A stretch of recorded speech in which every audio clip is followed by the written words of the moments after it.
بسم اللہ الرحمن الرحیم۔ عورتیں رمضان میں قرآن پاک کی تلاوت کرتے وقت یہ غلطی بالکل نہ کریں۔ رمضان شریف کی آمد ہے اور ہر مسلمان رمضان شریف میں قرآن پاک کی تلاوت ذوق شوق سے کرتا ہے، مگر 3 غلطیاں بالعموماً ہو جاتی ہیں جس کی وجہ سے بجائے ثواب کمانے کے انسان گناہ کا حقدار بن جاتا ہے۔ محترم ناظرین، قرآن مجید دنیا میں موجود سب کتابوں سے زیادہ افضل اور برکت والی مقدس کتاب ہے۔ حدیث پاک میں آتا ہے کہ جس نے کتاب اللہ کا ایک حرف پڑھا اس کے لیے 1 نیکی ہے اور 1 نیکی کا اجر اس طرح کی 10 نیکیوں کے برابر ہوتا ہے۔ میں نہیں کہتا کہ الف لام میم ایک حرف ہے، بلکہ الف ایک حرف ہے، لام ایک حرف ہے اور میم ایک حرف ہے۔ دین اسلام میں نماز کے بعد تلاوت قرآن پاک کو ایک ممتاز حیثیت حاصل ہے۔ یہ وہ کتاب ہے جس کے ذریعے سے دین اسلام سب مسلمانوں تک پہنچا۔ قرآن پاک اللہ تعالیٰ کی آواز ہے۔ اللہ پاک اپنے بندوں کو جو پیغام پہنچانا چاہتے تھے، ان سے جو بات کرنا چاہتے تھے، انہوں نے قرآن پاک کی صورت میں وہ بات ہم سے کر لی ہے۔ اللہ پاک نے ہم انسانوں کو اپنی عبادت کے لیے اس دنیا میں بھیجا اور اس کے لیے کچھ رولز اور ریگولیشنز مقرر کیے۔ ان رولز اور ریگولیشنز کو اللہ پاک نے قرآن پاک کی شکل میں ہم تک پہنچایا۔ حضور پاک صلی اللہ علیہ وسلم پر آغاز نبوت سے قرآن مجید نازل ہونا شروع ہوا، جس کی ابتدا ماہ رمضان میں لیلۃ القدر سے ہوئی، جیسا کہ اللہ تعالیٰ کا فرمان ہے۔ ترجمہ: یقیناً ہم نے اسے لیلۃ القدر میں نازل کیا ہے۔ محترم ناظرین، قرآن پاک اور رمضان میں کئی باتیں مشترک ہیں، جیسا کہ اللہ تعالیٰ فرماتے ہیں، یہ کتاب ایسی ہے کہ اس میں کوئی شک نہیں، یہ ہدایت ہے متقیوں یعنی اللہ تعالیٰ سے ڈرنے والوں کے لیے۔ اسی طرح سے اللہ تعالیٰ فرماتے ہیں، اے ایمان والو، تم پر روزے فرض کیے گئے ہیں جس طرح سے تم سے پہلے لوگوں پر فرض کیے گئے تھے تاکہ تم متقی بن جاؤ۔ یہاں پر غور کریں تو معلوم ہوگا کہ قرآن پاک اور روزے کی بنیادی مقاصد میں تقویٰ مشترک ہے۔ قرآن پاک اور رمضان کی پہلی اہم اور مشترکہ خصوصیت تقویٰ ہے۔ دوسری مشترکہ خصوصیت شفاعت ہے۔ حضور پاک صلی اللہ علیہ وسلم نے فرمایا، روزہ اور قرآن کریم دونوں بندے کے لیے شفاعت کرتے ہیں۔ روزہ عرض کرتا ہے کہ یا اللہ، میں نے اسے دن کو کھانے پینے سے روکے رکھا، میری شفاعت قبول کیجیے۔ اور قرآن کہتا ہے کہ یا اللہ، میں نے اس کو رات کو سونے سے روکا، میری شفاعت قبول کر لیجیے۔ بس دونوں کی شفاعت قبول کر لی جائے گی۔ تیسری مشترکہ خصوصیت جو رمضان المبارک اور قرآن مجید میں پائی جاتی ہے وہ قرب الہی ہے، یعنی کہ اللہ تعالیٰ کے کلام کی تلاوت کے وقت اللہ تعالیٰ سے خاص قرب حاصل ہوتا ہے۔ اسی طرح سے روزے دار کو بھی اللہ تعالیٰ کا خاص قرب حاصل ہوتا ہے کہ روزے کے متعلق حدیث قدسی میں اللہ تعالیٰ کا ارشاد ہے کہ میں خود ہی روزے کا بدلہ ہوں۔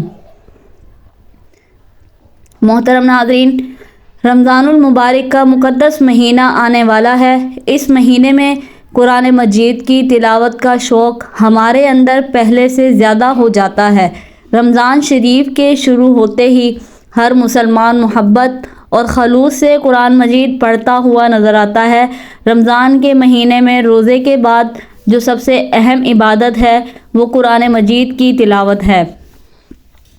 لیکن تلاوت قرآن مجید کے وقت کچھ باتوں کا خیال رکھنا بہت ضروری ہے۔ کہیں ایسا نہ ہو کہ قرآن مجید زیادہ پڑھنے کے چکر میں ہم وہ غلطیاں کر بیٹھیں جس سے ہمیں ثواب تو بہت دور کی بات ہے، بلکہ قرآن پڑھنا ہمارے لیے وبال نہ بن جائے۔ جب ہم زیادہ سے زیادہ قرآن پاک کی تلاوت کرتے ہیں تو اس سے زیادہ پڑھنے کے چکر میں ہم قرآن پاک کو صحیح طرح سے نہیں پڑھ رہے ہوتے۔ ہم قرآن مجید کو جلدی زیادہ پڑھنے کے چکر میں الفاظ کی ادائیگی صحیح طرح سے نہیں کرتے اور ان الفاظ کا مفہوم کچھ سے کچھ ہو جاتا ہے۔ یہ نہایت ضروری ہے کہ جب قرآن مجید کی تلاوت کریں تو الفاظ بالکل پورے اور مکمل ادا کریں، کیونکہ جلدی میں اگر زیر زبر کی چھوٹی سی غلطی بھی ہو جائے تو اس پوری آیت کا مفہوم یکسر تبدیل ہو جاتا ہے۔ بعض لوگ بڑے فخر سے بتاتے ہیں کہ میں تو 10 منٹ میں پورا پارہ ختم کر لیتی ہوں یا کر لیتا ہوں۔ ایسا ہرگز نہ کریں، کیونکہ اگر آپ کی ان غلطیوں کی وجہ سے اس آیت کا ترجمہ بدل گیا تو آپ بہت بڑے گناہ کے حقدار بن جائیں گے اور سزا بھی کڑی سے کڑی ہوگی، کیونکہ اللہ تعالیٰ قرآن مجید پڑھنے والے کا خلوص دیکھتے ہیں، اس کی مقدار نہیں دیکھتے۔ حدیث پاک میں آتا ہے کہ جو شخص قرآن مجید پڑھ رہا ہو مگر اس کی زبان ساتھ نہ دے رہی ہو لیکن وہ کوشش کرتا رہے، بے شک اٹکتا رہے، اللہ کے نبی صلی اللہ علیہ وسلم نے ارشاد فرمایا کہ اس اٹکنے والے کو دگنا اجر ملتا ہے، جیسا کہ ارشاد ہے کہ اے میرے حبیب، قرآن کو وقوف، اعراب، تمام کیفیات کے ساتھ خوب ٹھہر ٹھہر کر پڑھا کرو، ہم عنقریب آپ پر ایک بھاری فرمان نازل کریں گے۔ قرآن مجید کو صاف آواز میں پڑھنا چاہیے۔ اکثر لوگ قرآن تو پڑھتے ہیں لیکن ہونٹ نہیں ہلتے۔ قرآن مجید کو آپ دل ہی دل میں پڑھ رہے ہوں لیکن وہ قرآن مجید کی تلاوت نہیں کہلائے گی۔ اس طرح سے ذکر و اذکار کیا جاتا ہے، اس لیے جب آپ قرآن مجید پڑھ رہے ہوں چاہے آہستہ پڑھیں چاہے زور سے پڑھیں، مگر لفظوں کی ادائیگی آپ کی زبان سے ہونا ضروری ہے، جیسا کہ قرآن پاک میں ارشاد ہے، اور قرآن کو ہم نے جدا جدا کر کے اتارا تاکہ آپ اسے لوگوں پر ٹھہر ٹھہر کر پڑھیں، اور ہم نے اسے رفتہ رفتہ حالات اور مصالحت کے مطابق تدریجاً اتارا ہے۔ نمبر 3، قرآن مجید بظاہر تو کھلا ہوا ہے لیکن نہ تو آپ کے ہونٹ ہل رہے ہیں اور نہ زبان چل رہی ہے، تو دکھنے میں ایسا لگے گا کہ لفظوں کی مکمل ادائیگی نہیں ہو رہی۔ اکثر لوگ ہونٹ بالکل بند رکھتے ہیں، ہونٹ حرکت نہیں کر رہے ہوتے، بس نظروں سے پڑھ رہے ہوتے ہیں کہ بس لائنوں پر نظریں چل رہی ہوتی ہیں، تو یہ قرآن مجید کو صرف دیکھنا ہے، تلاوت کرنا نہیں کہلائے گا۔ یا ہم یوں کہہ سکتے ہیں کہ قرآن مجید دل میں پڑھا جا رہا ہے، اس میں قرآن مجید کو دیکھنے کا ثواب تو ملے گا، دل ہی دل میں قرآن مجید کو پڑھنے کا ثواب بھی مل سکتا ہے، لیکن قرآن مجید کو پڑھنے کا جو اصل ثواب ہے وہ آپ کو نہیں ملے گا۔ اسی لیے اگر آپ آہستہ سے بھی قرآن پاک پڑھ رہے ہیں تو زبان سے دھیمی آواز میں لفظوں کی ادائیگی کرنا ضروری ہے۔ تو یہ وہ غلطیاں ہیں جو ہم میں سے اکثر لوگ قرآن مجید کی تلاوت کرتے وقت کرتے ہیں، جو ہمیں بالکل بھی نہیں کرنی چاہیے۔ حضرت ابو ہریرہ رضی اللہ تعالیٰ عنہ بیان کرتے ہیں کہ رسول پاک صلی اللہ علیہ وآلہ وسلم کے ساتھ حضرت جبرائیل علیہ السلام سال میں ایک دفعہ قرآن مجید کا دورہ کیا کرتے تھے، لیکن جس سال آپ صلی اللہ علیہ وسلم کا وصال مبارک ہوا اس سال 2 مرتبہ دورہ کیا۔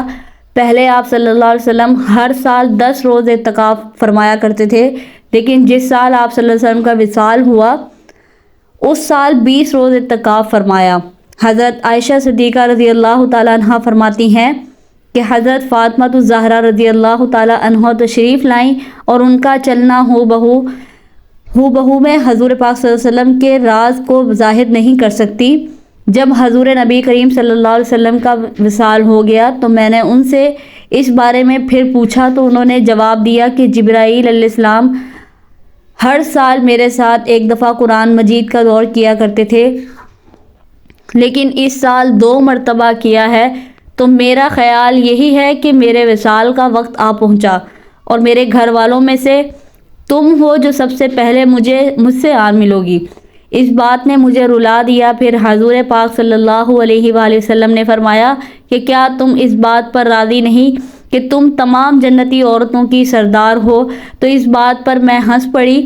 حضرت ابو ہریرہ رضی اللہ تعالیٰ عنہ سے روایت ہے کہ رسول پاک صلی اللہ علیہ وآلہ وسلم نے ارشاد فرمایا، حسد تو بس 2 آدمیوں سے ہی کرنا جائز ہے، پہلا وہ شخص جسے اللہ تعالیٰ نے قرآن پڑھنا اور سمجھنا سکھایا تو وہ رات اور دن کے اوقات میں اس کی تلاوت کرتا ہے، اس کا پڑوسی اسے قرآن پاک کی تلاوت کرتے ہوئے سنتا ہے تو کہہ اٹھتا ہے کہ کاش مجھے بھی اس کی مثل قرآن عطا کیا جاتا تو میں بھی اسی طرح سے عمل کرتا جس طرح سے یہ کرتا ہے۔ اور دوسرا وہ شخص جسے اللہ تعالیٰ نے مال بخشا ہے اور وہ اسے اللہ تعالیٰ کی راہ میں خرچ کرتا ہے، ایک شخص اسے دیکھ کر کہتا ہے کہ کاش مجھے بھی اللہ پاک اتنا مال عطا کرتا تو میں بھی اسی طرح سے عمل کرتا جس طرح سے یہ کرتا ہے۔